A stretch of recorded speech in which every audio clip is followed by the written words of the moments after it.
BRK Bhavan కు MP Etela Rajender చేరుకున్నారు. ఆయనను జస్టిస్ పీసీ ఘోష్ కమిషన్ విచారించనుంది. 20 కార్లతో భారీ కాన్వాయ్ తో ఈటల బీఆర్కే భవన్ కు చేరుకున్నారు.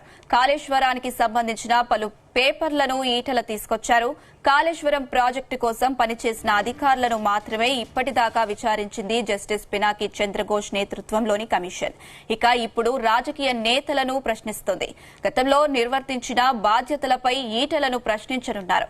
ఈ మేరకు ప్రశ్నావళిని కమిషన్ సిద్దం చేసినట్లు తెలుస్తుంది. ఈ నెల 9న మాజీ మంత్రి హరీష్ రావు, 11న మాజీ సీఎం కేసీఆర్ ను కమిషన్ ప్రశ్నించనుంది. ఇదే అంశానికి సంబంధించి మరిన్ని డీటెయిల్స్ మా ప్రతినిధి శ్రీచరణ్ అందిస్తారు లైవ్ ద్వారా. శ్రీచరణ్. అనుష, కొద్దిసేపటి కిందట మాజీ మంత్రి, ఆర్థిక మంత్రి టీఆర్ఎస్ హయాంలో ఈటల రాజేందర్, ప్రస్తుతం మల్కాజ్గిరి ఎంపీ ఉన్న ఈటల రాజేందర్ కొద్దిసేపటి కిందట జస్టిస్ ఘోష్ కమిషన్ ముందు కూడా హాజరయ్యారు. లోపల విచారణ అనేది కూడా ప్రారంభమైంది. ఎందుకంటే టీఆర్ఎస్ ప్రభుత్వం తొలినాళ్లు ఏర్పడినప్పుడు ఆర్థిక మంత్రిగా ఉన్న ఈటల రాజేందర్, అలాగే కాళేశ్వరంకి సంబంధించిన ఈ ఫైల్ క్లియరెన్స్ కానీ, అలాగే బడ్జెట్కి సంబంధించి కాళేశ్వరం ప్రాజెక్ట్కి ప్లానింగ్ కానీ, ఇవంతా కూడా ఆర్థిక మంత్రిగా ఆయన ఉన్నప్పుడు ఆయన కన్సర్న్ విచారణకి జస్టిస్ కమిషన్ ఆయనకి నోటీసులు ఇచ్చిన విషయం తెలిసిందే. అయితే ఇంతకు మాజీ ముఖ్యమంత్రి కేసీఆర్కి, అలాగే మాజీ నీటిపారుదల శాఖ మంత్రి హరీష్ రావుకి కూడా నోటీసులు ఇచ్చిన విషయం తెలిసిందే. ఇప్పటి వరకు జస్టిస్ ఘోష్ కమిషను దాదాపు 126 మందికి పైగా కూడా విచారణ చేపట్టింది. దాంట్లో 25 మంది పైగా ఐఏఎస్ అధికారులని, అలాగే మిగతా ఇతరత్ర ఇరిగేషన్ డిపార్ట్మెంట్కి సంబంధించిన ఈఎన్సీలు, ఇంజనీర్లు, అలాగే సదరుకి గుత్తేదారులందరినీ కూడా విచారణ చేపట్టిన విషయం తెలిసిందే. అయితే ఈ నెల 11వ తేదీన మాజీ ముఖ్యమంత్రి కేసీఆర్ కూడా విచారణకు హాజరు కానున్నారు. అంతకుముందు 9వ తేదీన మాజీ మంత్రి హరీష్ రావు కూడా హాజరు కానున్నారు. సో ప్రస్తుతము ఇక్కడ బీజేపీ కార్యకర్తలు, అలాగే బీజేపీ కార్పొరేటర్లు, అలాగే ఈటల రాజేందర్ అనుచరులతో కూడా ఇక్కడ చాలా కోలాహలంగా ఉంది. ఎందుకంటే పెద్ద ఎత్తున ఒక భారీ ర్యాలీకి అయితే ఎలా వస్తారో, సో దాదాపు 10 వెహికల్లో కూడా ఈటల రాజేందర్ వస్తారు. ప్రస్తుతం మనతో పాటు ఇక్కడ ఈటల రాజేందర్కి అత్యంత నమ్మదగిన వ్యక్తి చైతన్యపురి బీజేపీ కార్పొరేటర్ ఉన్నారు. ఆయన అడిగి తెలుసుకుందాము. నమస్తే అండి, చెప్పండి. సో ఎంక్వైరీకి ఘోష్ కమిషన్ పిలవడాన్ని మీరు ఎలా చూస్తున్నారు? ఇప్పుడు ఈటల రాజేందర్ గారు 7 పర్యాయాలు ఎమ్మెల్యేగా గెలిచిరు, ఒక పర్యాయం ఎంపీగా గెలిచిరు, మంత్రిగా పనిచేసారు.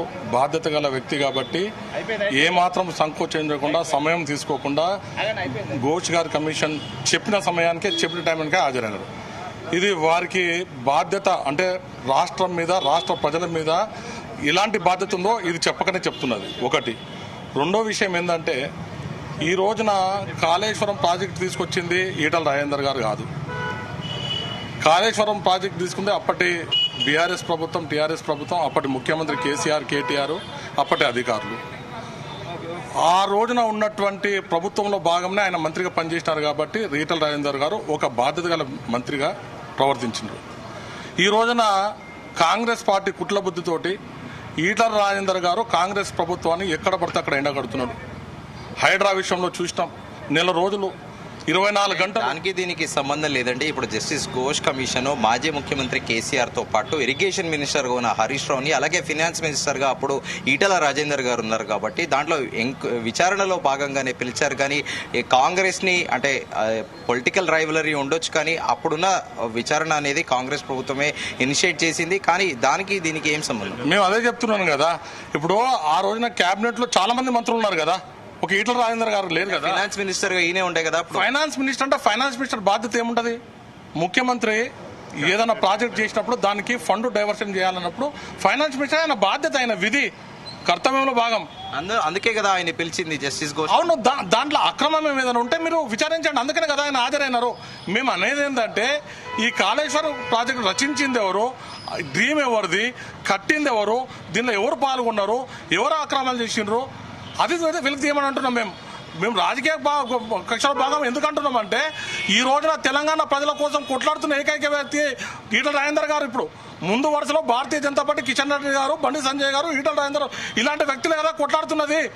ఇప్పుడు అవకాశము అప్పుడు ఈటల రాజేందర్ ఆ పాటలు ఉన్నారని చెప్పి పట్టుకోవాలని చెప్పి ఉద్దేశంతో, ఒక దుర్బుద్ధితోటి ఈయనను అణచివేస్తే మిగతా వాళ్ళు భయపడతారనే కదా భారతీయ జనతా పార్టీ ఎప్పుడు భయపడదు. సుమా, మీరు ఎన్ని కక్ష సాధింపు ధోరణులు తీసుకుంటా కూడా ఈటల మచ్చలేని వ్యక్తి, కడిగిన ముక్తము, కేవలం ఒక రాజకీయ అంటే ఆడని మీరు ఆట కానీ ప్రజలు గమనిస్తున్నారు. ఈ రోజున మీరు 2,500 రూపాయలు ఇస్తలేరు, డబ్బులు పెట్టదు. మీ యొక్క సంక్షేమ పథకాలు ఏం అమలు కావట్లేవు. ప్రతి విషయంలో ఈటల రాజేందర్ ప్రతి ఒక్కటి కూడా బయటకు తీసుకొస్తుంటే, వెలుగు తీసుకొస్తుంటే, మిమ్మల్ని ప్రశ్నిస్తుంటే మీరు ఈ రకంగానా? మీకు దమ్ము ధైర్యం ఉంటే మీ మంత్రివర్గంలో ఉన్నారు కదా ఇప్పుడు ఆర్థిక మంత్రి, మీరు చెప్పినట్టు ఆర్థిక మంత్రి ఏముంటుంది? ఆర్థిక మంత్రికి ఒక బిల్లు పోయినప్పుడు ఆ బిల్లుకు సంబంధించిన బడ్జెట్ ను పాస్ చేసే సంతకం మాత్రమే ఉంటుంది. ఎంక్వైరీ చేసే బాధ్యత అనేది కాదు. దానికి సంబంధించి కదా దేనికి సంబంధించిన బిల్లు దేనిపైన సంతకం పెట్టాలి అనేది ఫినాన్స్ మినిస్టర్ కాస్త కూస్త అవగాహన అయితే ఉండాలి కదా. ఇప్పుడు విషయం ఏంటంటే ఏ ప్రాజెక్ట్ చేసినా డిపిఆర్ ఉంటుంది. డిపిఆర్ ఒక 100 కోట్ల ప్రాజెక్టు అన్నప్పుడు ఆ 100 కోట్ల ప్రాజెక్టుకు ఎక్కడెక్కడ డైవర్షన్ చేస్తున్నారు, ఎక్కడెక్కడ ఫండ్ పోతున్నది అనేది అది చూసుకుంటాడు మంత్రి గారు అక్కడ. అంతేగాని అక్కడ ఏదో పిల్లర్ వేస్తుంటే ఆర్థిక మంత్రికి సంబంధం ఉండదు. అక్కడ సిమెంట్ పోస్తుంటే ఆర్థిక మంత్రికి సంబంధం ఉండదు. ఆర్థిక మంత్రి విధి విధానాల్లో భాగమే. అంతేగాని మచ్చలేని నాయకుడిని తీసుకొచ్చి నువ్వు ఏదో పూజామంటే కుదరదు కదా. ఈ రోజున తెలంగాణ ప్రజల గొంతుకుని ప్రశ్నిస్తుందిగా, తెలంగాణ ప్రజల గొంతుకై మాట్లాడుతున్నందుక మీరు ఈ కక్ష సాధింపు మేము అడుగుతున్నాం. మీరు చేస్తున్నది ఏంది? తీయండి, వెలికి తీయండి. మీరు ఏం లేదు, 4 పేర్లు రాసేసి 4 కమిషన్లు పెట్టేసి 4 నోటీసులు ఇచ్చేసి అయిపోతుందా? ఇదే మా ఫైనల్ కాదు కదా. ఎంక్వైరీ చేసినాక చెప్పండి. మీరు ఏమిట్లేదు, ఆర్థిక పరమైన భాగంలో ఆయన మంత్రిగా ఉన్నాడు కాబట్టి, ఆయన సంతకం పెట్టిండు కాబట్టి మేము కేసు పెట్టమంటారా? మీరు కమిషన్ నోటీస్ ఇస్తుందంటారా? మేము అడిగేది ఏంటంటే మీరు నిజాన్ని నీకు తెలుసండి. ఈ ప్రాజెక్టు ఎవరు కోరిక మీద కట్టిర్రు, ఎవరి ఆలోచన మీద కట్టిర్రు, ఇందులో ఎవరెవరు భాగస్వామ్యం ఉన్నారో, ఏ అధికారులు భాగస్వామ్యం ఉన్నారో, ఇది నిజమా అబద్ధం తేల్చాల్సిన బాధ్యత మీద చేయకుండా ఒక ఈటల రాజేందర్ గారు పేరే పెట్టి మీరు ఆర్థిక మినిస్టర్ కాబట్టి మిమ్మల్ని కూడా ఇరికిస్తామంటే ప్రజలు చూస్తుంటే ఊరుకుంటారా? మీరు అన్నట్టు కడిగిన ముత్యంలో ఈటల రాజేందర్ గారు బయటకు వస్తారని భావిస్తున్నారు. 100% మేము కాదు, ప్రతి ఒక్క తెలంగాణ ప్రజలు ఈ రోజున చూస్తున్నారు. టీవీలలో ఎన్ని ఫోన్లు వస్తున్నాయి, మా కార్యకర్తలకు ఫోన్లు వస్తున్నాయి. ఇదేం అన్యాయము కాంగ్రెస్ అన్న ప్రతి ఒక్కరు అడుగుతున్నారు. మేము స్వచ్ఛంగా చెప్తున్నామో 100% కడిగిన ముత్యంలాగా బయటకు వస్తారు ఈటల రాజేందర్ గారు. ఈ రాబోయే కాలంలో ఈ రాష్ట్రంలో దిక్సూచిగా కూడా మారుతారు ఆయన. ఏం లేదంటే ఇప్పుడు సో ఇక్కడ ఇది ఈటల రాజేందర్ అనుచరులు చెప్తుంది. తమ నాయకుడు ఖచ్చితంగా కడిగిన ముత్యంలా వస్తారనేది కూడా చెబుతున్నారు. సో ఇందులో భాగంగా ఇప్పటికే విచారణ కూడా ప్రారంభమైంది.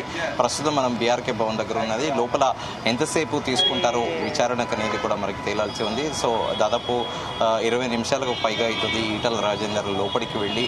సో జస్టిస్ ఘోష్ కమిషన్ ఎలాంటి ప్రశ్నలు లేవనెత్తుతున్నారు అంటే ఆర్థిక లావాదేవీలకు సంబంధించి, ప్రాజెక్ట్ డిపిఆర్ల గురించి పూర్తిగా మీకు ఐడియా ఉందా, మీరు బిల్లులు పాస్ చేసేటప్పుడు ఎలాంటి తీసుకున్నారు చర్యలు అనే దానిపైన కూడా ప్రత్యేకంగా లోపల విచారిస్తున్నట్లు కూడా మనకు సమాచారము. సో ఏదేమైనప్పటికీ ఇక్కడ బీజేపీ కార్యకర్తలు అలాగే కార్పొరేటర్లు అందరూ కూడా ఆశాభావం వ్యక్తం చేస్తున్నారు. అసలు ప్రాజెక్ట్ కట్టింది ఎవరు, ప్రాజెక్ట్ రూపకర్త ఎవరు, అసలు అరెస్ట్ చేయాల్సింది ఎవరు, ఎవరిని అరెస్ట్ చేస్తున్నారంటూ కూడా బీజేపీ కార్యకర్తలు తీవ్ర స్థాయిలో మండిపడుతున్నారు. ఖచ్చితంగా ఈటల రాజేందర్ కడిగిన ముత్యంలా బయటికి వస్తారని కూడా చాలా ధీమాగా చెప్తున్నారు. ఈ విచారణలో ముఖ్యంగా ఈటల రాజేందర్ ని ఏ క్వశ్చన్స్ అడిగే అవకాశం ఉంది? Sorry Anusha, could you repeat it again? ఈ విచారణలో ముఖ్యంగా ఈటల రాజేందర్ ని ఏ క్వశ్చన్స్ అడిగే అవకాశం ఉంది?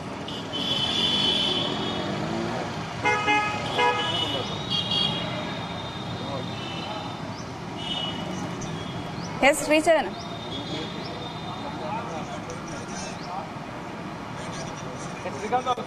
Right Sricharan, thank you. BRK Bhavan కు ఎంపీ ఈటల రాజేందర్ చేరుకున్నారు. ఆయనను జస్టిస్ పీసీ ఘోష్ కమిషన్ విచారించనుంది. 20 కార్లతో భారీ కాన్వాయ్ తో ఈటల బీఆర్కే భవన్ కు చేరుకున్నారు. కాళేశ్వరానికి సంబంధించిన పలు పేపర్లను ఈటల తీసుకొచ్చారు. కాళేశ్వరం ప్రాజెక్టు కోసం పనిచేసిన అధికారులను మాత్రమే ఇప్పటిదాకా విచారించింది జస్టిస్ పినాకి చంద్రఘోష్ నేతృత్వంలోని కమిషన్. ఇక ఇప్పుడు రాజకీయ నేతలను ప్రశ్నిస్తుంది. గతంలో నిర్వర్తించిన బాధ్యతలపై ఈటలను ప్రశ్నించనున్నారు. ఈ మేరకు ప్రశ్నావళిని కమిషన్ సిద్దం చేసినట్టు తెలుస్తుంది. ఈ నెల 9న మాజీ మంత్రి హరీష్ రావు, 11న మాజీ సీఎం కేసీఆర్ ను కమిషన్ ప్రశ్నించనుంది. జై